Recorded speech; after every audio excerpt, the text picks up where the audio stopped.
ካቶች አናምንም ደርሰን ካላየን ሲሉ ቱሪስቶች እውን ይሆንን ሲሉ ረጅም ርቀት ተጉዘው ኢትዮጵያም ከገቡ በኋላ በርካታ ኪሎሜትሮችን በአየርና በመኪና ዳገት ቁልቁለቱን ቧጠውና መሰው ተጉዘው ይጎበኙታል።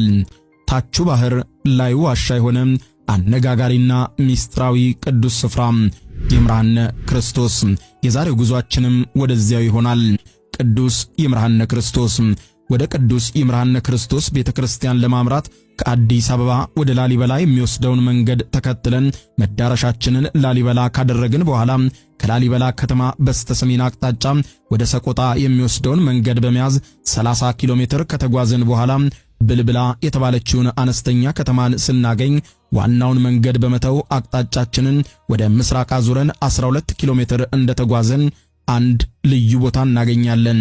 ይህ ቦታ ከላሊበላ ውቅር አብያተ ክርስቲያናት በ41 ኪሎ ሜትር ርቀት ላይ ታንጿል። ይምርሃነ ክርስቶስ ገዳም። ወደ ገዳሙ መቃረቢያ ላይ አረንጓዴ ብርድ ልብስ ይመስል ምድሪቱን ጥቅጥቅ አድርጎ የሸፈናት ደን ሲገኝ ቦታው ሰላምን ይሰጣል። ቅዱስ ይምርሃነ ክርስቶስ ከዛጉዌ ነገሥታት አንዱ ሲሆን የመጀመሪያው የዛጉዌ ንጉሥ የነበረው መራ ተክለ ሃይማኖት የልጅ ልጅ የቅዱስ ላሊበላ ደግሞ ያጎት ልጅ ነው። የተወለደው በግንቦት 19 በ939 ዓመተ ምህረት ሲሆን በኢትዮጵያ ኦርቶዶክስ ተዋሕዶ ቤተክርስቲያን የቅድስና ማዕረግ ከተሰጣቸው ነገሥታት መካከል አንዱ ነው።